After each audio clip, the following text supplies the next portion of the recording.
여러분들의 생각, 욕망, 꿈, 감정들은 모두 조작된 것들입니다. 결코 개인적인 사유의 산물이 아닙니다. 조종받고 있고 세뇌당하고 있으니까요. 혹시 눈치채고 계셨나요?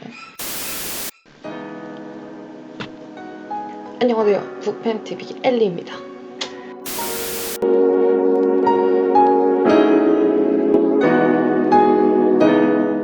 디스토피아 소설 시리즈를 리뷰를 해보려고 하는데 누구나 다 아는 조지 오웰의 1984년 올더 헉슬리의 멋진 신세계, 그 다음에 아이작 아시모프의 파운데이션이라는 소설을 디스토피아 시리즈로 리뷰를 해보려고 하거든요. 그래서 오늘은 디스토피아 고전 1탄 조지 오웰의 1984년 리뷰를 해보도록 하겠습니다. 1984년이라는 소설은 제가 개인적으로 굉장히 좋아하는 소설이에요. 디스토피아물이라는 건 이제 인류의 미래를 굉장히 어둡고 잔인하고 부정적으로 그린 것들을 디스토피아물이라고 하거든요. 유토피아의 반대어예요. 유토피아는 굉장히 사람이 살기에 이상적인 환경을 얘기하는 게 유토피아잖아요. 그거의 반어가 디스토피아거든요. 정말 죽지 못해 살아가는 그런 총체적 난국, 한마디로 생지옥이라고 해야 될까요? 이 소설을 읽어보지 않으신 분들도 빅브라더라는 말을 들어보신 적이 있을 거예요. 굉장히 많은 대중매체에서 이 단어를 사용하기 때문인데요. 특히 감시카메라나 CCTV 같은 거를 설치하거나 또는 대중매체에서 생산해내는 그런 각종 콘텐츠들을 통해서 대중의 생각과 행동에 지대한 영향을 매스미디어가 끼칠 때 기사나 칼럼들에서 빅브라더라는 표현을 쓰기 때문인데요. 이 소설 속에서 빅브라더는 곧 국가예요. 소설의 배경이 되는 오세아니아는 전제 국가거든요. 그래서 텔레스크린이라는, 한마디로 얘기하면 요즘 시대의 CCTV 같은 걸로 프롤레타리아 계급, 즉 하층민 계급을 관리를 해요. 전 국민의 7, 80%를 구성하고 있는 일반 평민들이죠. 그래서 그들의 사상과 그들의 행동을 24시간 감시하고 또 국가가 원하는 방향과 그들의 생각을 계속 확성기나 텔레스크린의 방송으로 주입을 시키는 거예요. 흔히 우민화 정책이라고 하죠. 정치와 멀어질수록 누가 더 편할까요? 개가 짖지 않으면 주인이 편하죠. 아이가 울지 않으면 누가 편하죠? 부모가 편합니다. 국가도 마찬가지예요. 일반 시민들이 목소리를 내지 않을수록, 자신의 정체성이 없을수록, 의견을 내지 않을수록 편한 건 국가이거든요. 그래서 소설 속에서 빅브라더로 대표되는 전제주의 국가는 시민에게 닿을 수 있는 모든 채널을 독점하고 모든 콘텐츠를 독점하고 조작해서 그들을 철저하게 바보로 만듭니다. 즉, 생각할 수 없게 만드는 거예요. 자신이 주입한 생각 외에는 하지 못하도록 말이에요. 반어법적인 내러티브를 계속 반복을 해요. 예를 들면 전쟁은 평화다, 자유는 복종이다, 무지는 힘이다, War is peace. 또 이중사고를 심어주려고 굉장히 노력을 하는데요. 그러니까 예를 들면 이런 거예요. 굉장히 서로 상반되는 사실을 한 가지 명제로 만들어서 주입을 시키는 거예요. 예를 들면 이런 식이죠. 카르타고의 명장 한니발은 죽었어. 하지만 그는 살아있지. 나는 그가 너무 미워. 그래서 죽을 때까지 팰 거야. 하지만 난 그를 너무 사랑해. 이런 거죠. 이런 명제를 굉장히 일반화시켜서 주입을 시키는 거예요. 그렇기 때문에 이런 반어법적인 프레임들과 이중사고가 보편화되기 시작하면 국민들은 정부에서 선전하는 모든 것 완벽하게 무비판적으로 수용할 수 있게 되는 거예요. 이성적으로 생각을 했을 때 전제주의 국가가 행하는 모든 것들은 납득할 수 없는 것들이거든요. 하지만 논리가 뒤죽박죽이 되고 무엇이 사실인지 분간할 수 없게 된다면 그들이 하는 말은 그 자체로 진리이자 명제가 되는 거예요.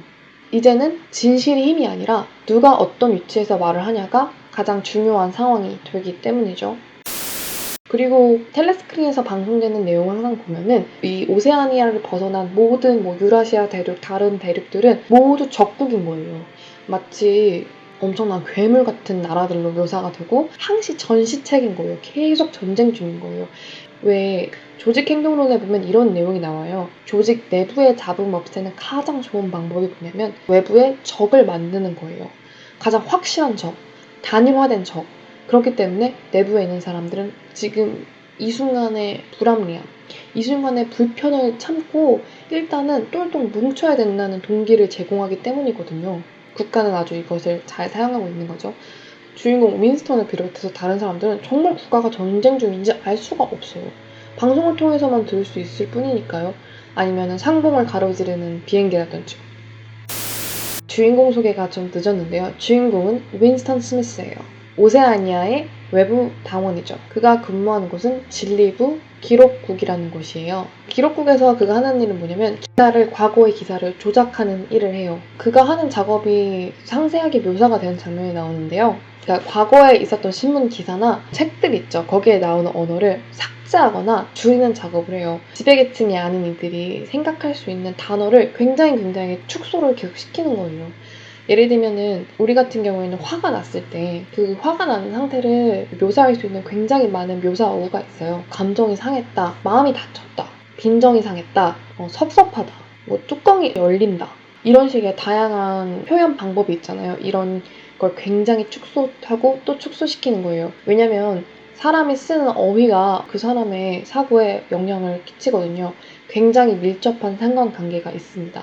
그래서 쓸 수 있는 어휘가 제한이 되면 그 사람의 사고도 자연스럽게 영향을 받아서 사고할 수 있는 틀이 축소가 되는 거예요.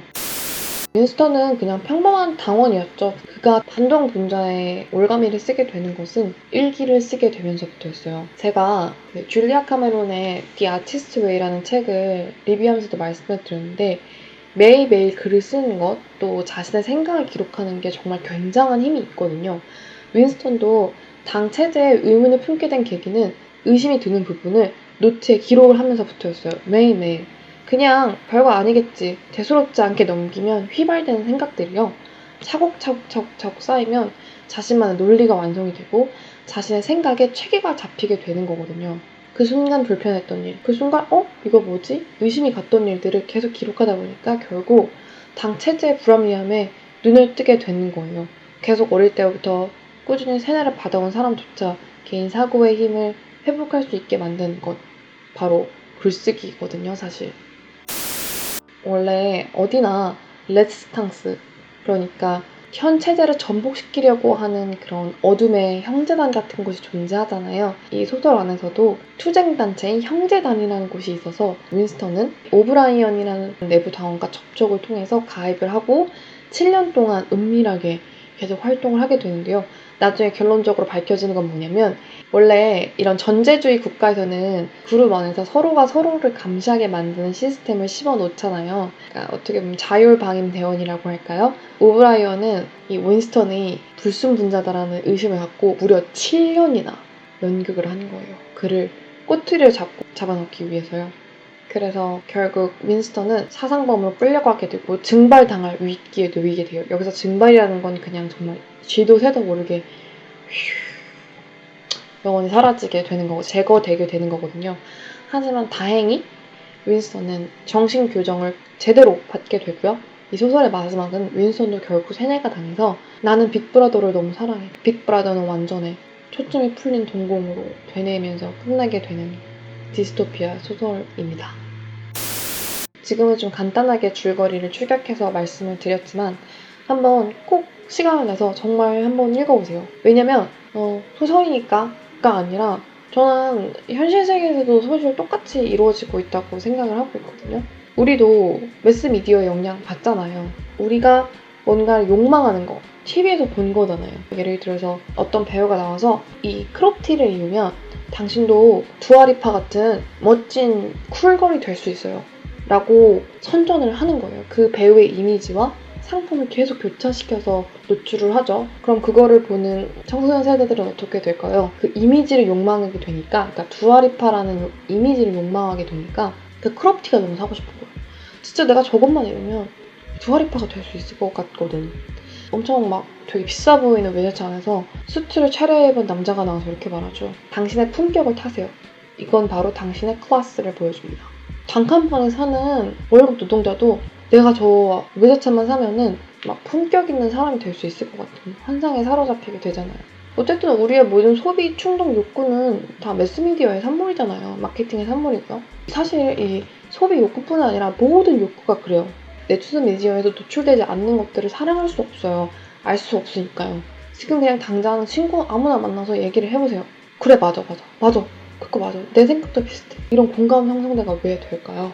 어쩌다 상식이 됐을까요? 영원 불면한 진리여서? 제가 그때도 말씀드렸죠. 심지어 사랑, 연애조차 시대에 따라서 형태가 계속 바뀌고 정의가 계속 바뀌는데 지금 우리가 야 그거 상식이야 그것도 몰라? 모두가 다 그렇게 생각해. 너 빼고 다 알아. 너 빼고 모두가 다 알아. 그런 게 정말 팩트고 영원 불면하게 변하지 않는 거여서 우리가 모두 알고 있는 걸까요?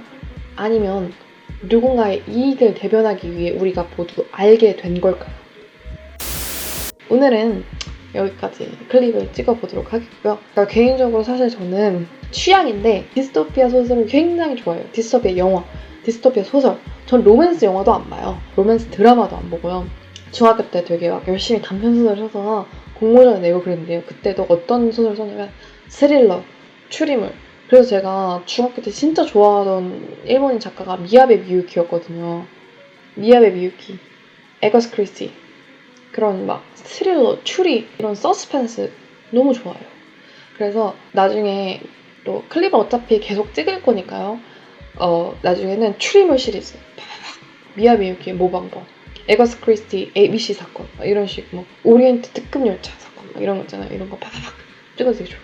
사람이 되게 극한 상황에 처하면은 본성이 드러나거든요. 다른 말로 미천이 드러난다고 하잖아요. 전 그런 미천이 드러나는 상황 속에서 인간의 다양한 군상을 어떻게 표현했는지에 대해서 굉장히 흥미를 가지는 것 같아요. 작가나 감독이 그거를 어떻게 끌어내고 어떻게 표현을 하는가. 거기서 약간 카타르시스를 느끼는 것 같아요. 그래서 만약에 제가 나중에 지금은 에세이를 출간하지만 나중에 만약에 저희가 기회가 돼서 단편소설을 출간하게 된다면 그때 아마 제가 쓰는 단편소설은 거의 이런 걸 거예요. 막 디스토피아 아니면은 SF 디스토피아물을 그리는 것도 굉장히 재밌을 것 같고 뭐 무궁무진하죠.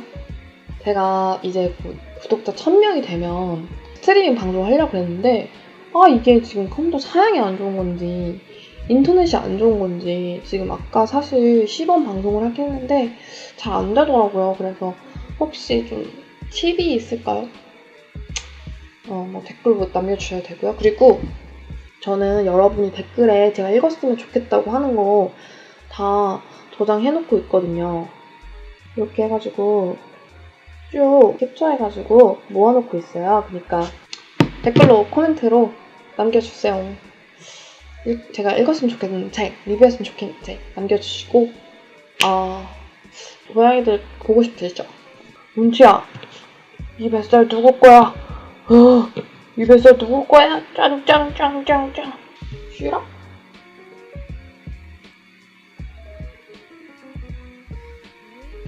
저 자랑할 거 있어요. 보이세요? 저항자국이. 요즘에 너무 피곤해가지고 마사지를 받으러 갔는데 부항을 뜨는 거예요. 근데 부항을 뜨는데 부항이 거의 한 이만하잖아요. 부항 구멍이. 근데 막 진짜 이런 이만한 항아리? 항아리 같은 척추 라인 따라서 막 어깨랑 이런데 놓고 하더라고요. 진짜 스트레스를 해소하려다가 사경을 헤매다 왔습니다.